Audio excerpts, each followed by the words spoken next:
Hello guys, and welcome back to our channel. I welcome you to today's discussion where we'll take a look into a critical topic that has sparked intense debate and reflection. Now, I feel Palestinians are now realizing or discovering the long-standing solidarity between Black people in their cause. However, this revelation has also brought to light some disturbing incidents, including the controversy surrounding Maya Ayuni's R to the cis comments towards Black people who supported Kamala Harris.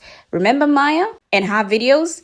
Well, as we explore this complex issue, we'll examine how words led to a rift between some Black individuals and the Palestinian cause, the Michigan voter abandonment of Kamala Harris over her Gaza policy, and the subsequent backlash against Trump's presidency will also be discussed. But what's even more shocking is Trump's statement on Palestine, where he referred to Gaza as a massive demolition that needs to be rebuilt. Now, his remarks in this video have sparked outrage, with many calling out Maya to take note of Trump's words. Now, as we take a look at this sensitive topic, we'll analyze the implications of Trump's statement and the broader context of the Israeli-Palestinian conflict. So with that said, let's take a look at these videos as different people call out Maya to listen to this for herself. I will be right back. All those people who went back to Starbucks and McDonald's because they thought Palestinians caused Trump to win the election. I looked at a picture of Gaza. Gaza is like a massive demolition site. That place it's really got to be rebuilt in a different way. Are you been to help rebuilding Gaza? I might. You know, Gaza is interesting. It's a phenomenal location. On the sea, best weather. You know, everything's good. It's like some beautiful things could be done with it, but it's very interesting. But some fantastic things could be done with Gaza. How do you see the future in governance for Gaza? Well, it depends. I can't imagine you certainly can't have the people that were there, most of them. But they didn't exactly run it well. Run viciously and badly. So you can't have that. What's this little girl's name? Maya, right? Yeah. Somebody let her know that instead of trying to antagonize Black people, instead of showing us further how anti-Black she is towards Black people, somebody let her know that she's got other things to think about. I told y'all, Donald Trump and Bibi Netanyahu has got plans. It's a wonderful location, Donald Trump just said, as he's signing those executive orders on day one of his presidency. Wonderful location, beautiful weather. The people that were there, they can't stay. Most of them they can't stay. They didn't run it very well. Wonderful things can be done over in that location. Yeah. Tell her to leave Black people alone. Tell her to keep Black people's names out of her mouth. She's got other things to worry about. She needs to worry about her land and her people. Maya, it wasn't everybody. I sounded that alarm. It was me. I did that. And it is your fault. It is your people's fault. Y'all were part of the problem. Right along with Cubans, white women, and Latinos. Because, baby, we didn't. 92% of Black women, 82% of Black men didn't. It is your fault. Your home is about to be destroyed and become a resort. You disappeared from December to January. You just popped up 3 days ago. I don't hear you talking about what Trump is about to do to your home. I see you making skits. I don't see you fighting anymore. You are a joke. Because of your ignorance, your people are going to suffer. Because you tried to promote hate at Kamala Harris with her anti-Blackness and trying to put the war on Gaza on her shoulders when she had no kind of power. But she was the only one listening to y'all in those crowds. She was the only one asking for a ceasefire. She was the only one willing to meet y'all at the table so we can get fixed. But now your home is going to become a resort. Mass deportation is on the list. You better hope that your friends and family are all locked in and they don't just have green cards, because that is not going to save you. So once again, it was me. I told my Black people to go back to Starbucks. I told them we sitting out for the next 4 years. We ain't doing it. I'm going to sit back and watch as this man tries to mass deport your people. Denaturalize y'all. This is what you asked for. This is what you wanted. This is what you got. and send y'all to a place he plans on flattening anyways. Congratulations, you played yourself. Oh, and where's your friend Jill Stein? Where's your girl at? You heard from her, so she got y'all money. So, real quick, y'all remember the Abandon Harris movement? Just one moment before I go further. Has anybody seen Jill Stein or Cornel West lately? Yeah, Jill Stein had their endorsement, by the way, but I digress. Moving right along. So you all remember the Abandon Harris movement of Muslim Americans who told us, especially in Dearborn, Michigan, that if we supported Kamala Harris, we weren't welcome in their community. Y'all remember them? Well, they said they were parting ways with the vice president because of the administration's policy over Gaza. And they said if you didn't vote for Jill Stein, vote for Donald Trump, because that was a better choice than the presidency that also got a ceasefire deal in place before they left office. But I digress. But is this your guy? Is this your guy? Mr. President, that you can keep the ceasefire in Gaza and conclude the three phases of this deal? I'm not confident. That's not our war, it's their war, but I'm not confident. So basically, Donald Trump says the ceasefire deal that the Biden administration hammered out on the last days that saw the release of the first wave of and prisoners is basically not sustainable for this administration into phase 2 and phase 3. But you know what he did say was a possibility? It's really got to be rebuilt in a different way. So you all traded off those of us who were actually protesting with you all over the spring for this. This is your man's who wants to rebuild Gaza in the image of the French Riviera. The only thing standing in the way is the people. Maya, you're back. And it seems like you're still using black women to clout chase off of. See, she, in this video that I stitched, she did tell black people to go back to Starbucks and to go back to McDonald's. To go back to Starbucks, to go back to McDonald's, because she said she was no longer supporting this Palestinian movement because you all, Palestinian Americans, helped to reelect Trump. And you're trying to say that you didn't. Well, you did. Okay, for every vote that either you didn't cast or y'all cast for Jill Stein. And where's Jill Stein? Somebody find Jill Stein. Y'all need to check on her and make sure she's okay. And even when it was in Michigan, they were like, if you support Harris, then you don't support us. I mean, all of that is one of the reasons why she lost Michigan. Y'all thought that some of you actually believe Trump was a better alternative. The man who said that he wanted to invade Palestinians in Gaza and he wanted to turn it to beachfront property. Matter of fact, he said that, like, when he was signing those executive orders, it'd be beautiful front property, y'all not managing it well.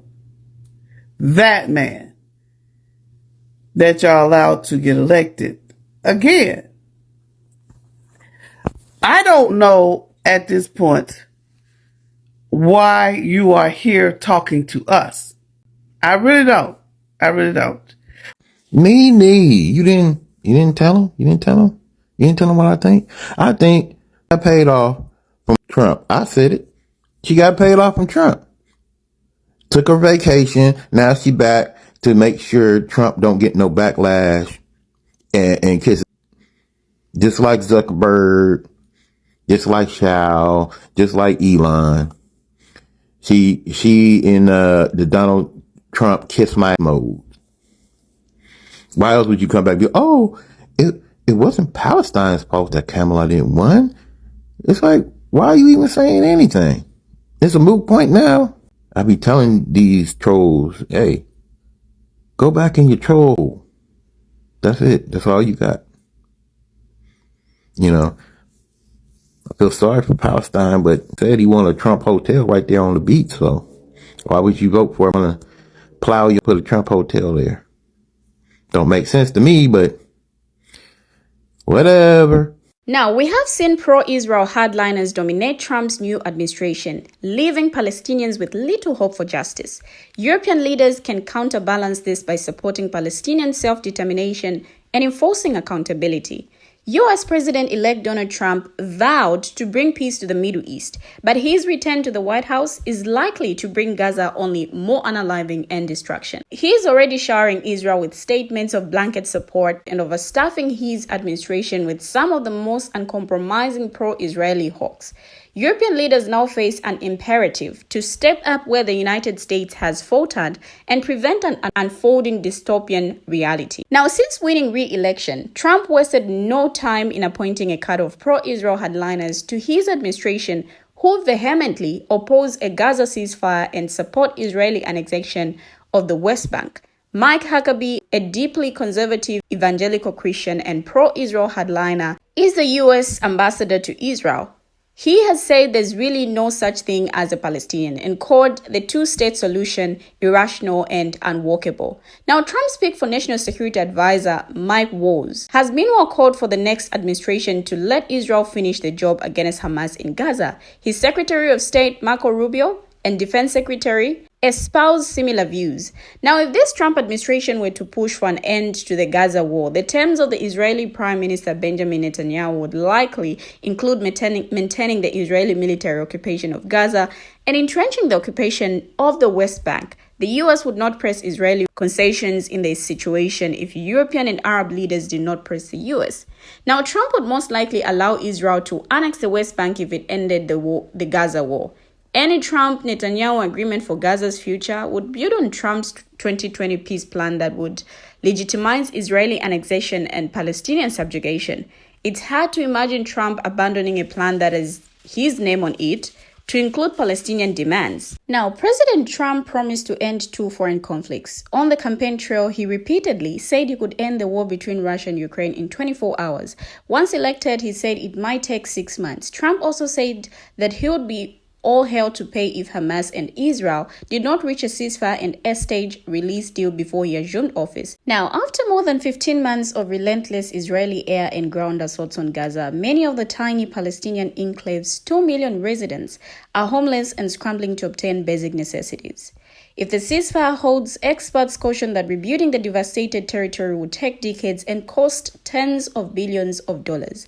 Now, the 3-phase ceasefire deal places the reconstruction of Gaza as the final phase, following a permanent end to the war. Now, a scholar at the Middle East Institute says it's important to acknowledge that this last phase could be a long way off or never happen at all. The path forward beyond the first phase of the agreement is fraught with challenges and remains unclear, she said. The United Nations estimates that $50 billion will be required to rebuild Gaza, which occupies an area about the size of Philadelphia on the Mediterranean coast between Israel and Egypt. Even the rosiest of estimates project it would take a decade, but other predictions are much more dire. Now, a UN report issued in September estimates $18.5 billion worth of damage was done to Gaza's infrastructure from the war's start through the end of January 2024, and that once a ceasefire is reached, a return to the 2007 to 2022 growth trend would imply that it would take Gaza 350 years just to restore GDP to its level in 2022. Now, taking it all back, nearly a third of U.S. voters who cast their ballots for former President Joe Biden in 2020 decided against voting for Kamala Harris in the 2024 presidential elections because Biden supported Israel's war on Gaza. Now, the poll conducted by the Institute of Middle East Understanding and YouGov attempted to provide a possible answer to the question of why Harris received 6 million fewer votes than Biden received in 2020. Now, the survey, which was released, found that 29% of Americans who voted for Biden in 2020 and didn't vote for Harris in 2024 cited ending Israel's violence in Gaza as their reason for withholding their vote. Vice President Harris lost votes because of the Biden administration's support for Israel's genocide of Palestinians in Gaza, IMEU said in a statement announcing the poll. Now, the reason surpassed the economy, immigration, healthcare, and unaliving of unborn babies all of which have historically been major voter issues in past presidential elections. Foreign policy is often a low factor in voter turnout. Now, in the 2024 presidential election, Harris received 75 million votes compared to Trump's 77 million votes. Given that the overall drop-off in voter turnout was smaller in several swing states in 2024, it's difficult to definitively conclude that one issue alone led previous Biden voters to not vote for Harris. However, the IMEU and YouGov poll found that 36% of 2020 Biden voters were more likely to vote for Harris if she pledged to break from President Biden's policy toward Gaza by promising to withhold additions to Israel. 10% of those 2020 Biden voters were less likely to vote for Harris for the same reason. Now, the shocking reality is that many people, including some Palestinians, believe that voting for Kamala Harris was a mistake and that Donald Trump would somehow magically make their wishes come true. But as we have seen since the elections, Trump's elections have been a far cry from what Palestinians had hoped for. Instead of delivering on his promises, Trump has appointed individuals who openly oppose the ceasefire deal and have even gone as far as to say that Gaza doesn't exist. And if that wasn't enough, his recent comments on Gaza, which were just heard in the video, are nothing short of alarming. It's as if he has a hidden agenda for Gaza, or worse, a grand plan to further oppress the Palestinian people. Now, the Trump administration's so-called peace plan has been widely criticized for its blatant bias towards Israel. The plan, which was unveiled in January 2020, proposes a series of Palestinian enclaves surrounded by an enlarged Israel, effectively denying Palestinians any real autonomy or sovereignty. It's clear that Trump's actions are not about finding a peaceful resolution to the Israeli-Palestinian conflict, but rather about furthering his own political agenda and appeasing his supporters. The fact that he's willing to disregard the rights and dignity of the Palestinian people in the process is a stark reminder of the dangers of his presidency. I don't know what you guys have to say, but share your thoughts, your views, your contributions as well in the comment section, and let's have a conversation there. Thank you for always watching, and see you in our next video as we bring you another interesting video.